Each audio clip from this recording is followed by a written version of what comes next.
इनकरा के कला हुआ ना कि तू चाह देबू तो करदा करदा हो जाए। हाँ हो बोले हो ना भाई। हाँ तब एगो और बात कहता नहीं। हाँ कि अपना महाजनुआ संगे अरे धोखा जे करी रघु नंदन हरी।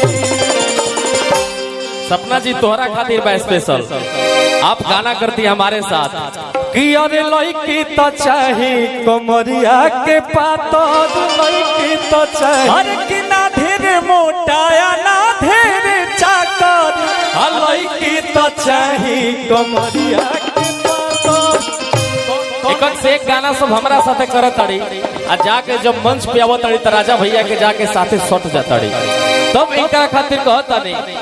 हाँ कि अपना मजनुआ संगे हर धोखा जे करी रघु नंदन हरी। का यार के डहकल भातार पपरी रघु नंदन हरी।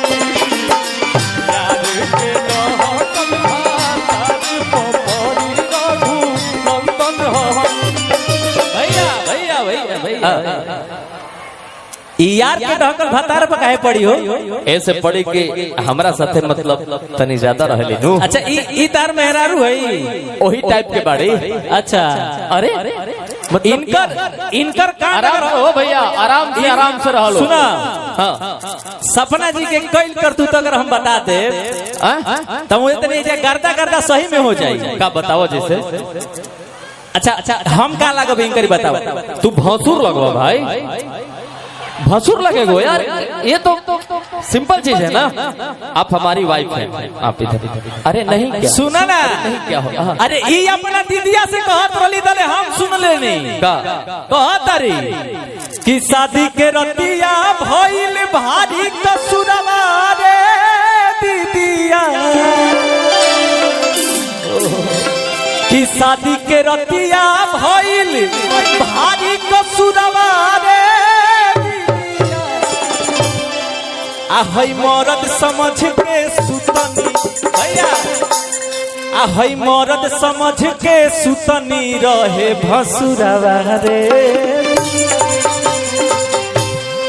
मतलब भाई के भी भुला गई तो यार, क्या बात है राजा भैया। अच्छा इधर आइए। सही है, जब ओ रात के जब तारा भेरी रही तो फिर भागल हमारा भेरी आईली पता बा, और कहली आके हमरा भेरी। हाँ लड़कियां खूब रोवत रहे आके पगल आके कहलस हमरा ले। हाँ कि अपना बारे में पियाबा और कुछ ना बतावे हमारा से जाने खातिर और क्रिया धारावे। हम पूछे नहीं कि काहे तना रोवताड़ू, अरे हई कजरा के धोवताड़ू, आ दुखवा के बोझा दिल में अरे कैसन ढोवताड़ू। इस ससुरा से कहे अइलू अरे गावे, इस ससुरा से कहे अइलू गावे। अभी पगली कहला कि अरे अपना बारे में पियाबा, कि अपना बारे में राजाबा कुछ ना बतावे हमारा से जाने खातिर क्रिया धारावे। हमारा से जाने खातिर क्रिया धारावे, हमारा से जाने खातिर।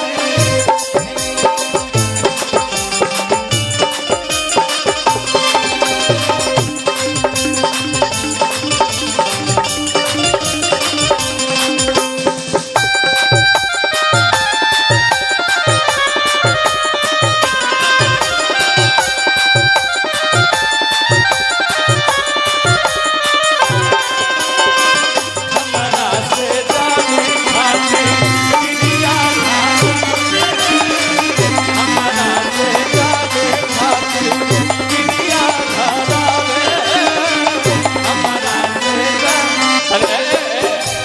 रुको तनी इहो लोग के तनी हम ले ले क्लास। अच्छा हाँ रुको।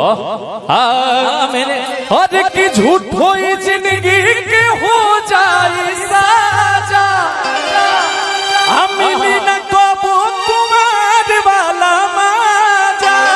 अब सुनो माही जी, हर की ऐसन मराद नहीं मिल पाई। ए राजा भैया सुनो तनी हम मनीषा जी के ले ले बानी एजा अपना साथे रखले बानी और हमरो के बोले दे भाई। अच्छा हद की ऐसन मराद नहीं मिल पाई। सब लइका कहलस कि हमके दुल्हन बना लो ना तो दोसर लेके जाई। जवनिया के मजा कोनो दोसर उठाई। हमरा पीछे पड़ल बारे हमर जीजा जी के भाई।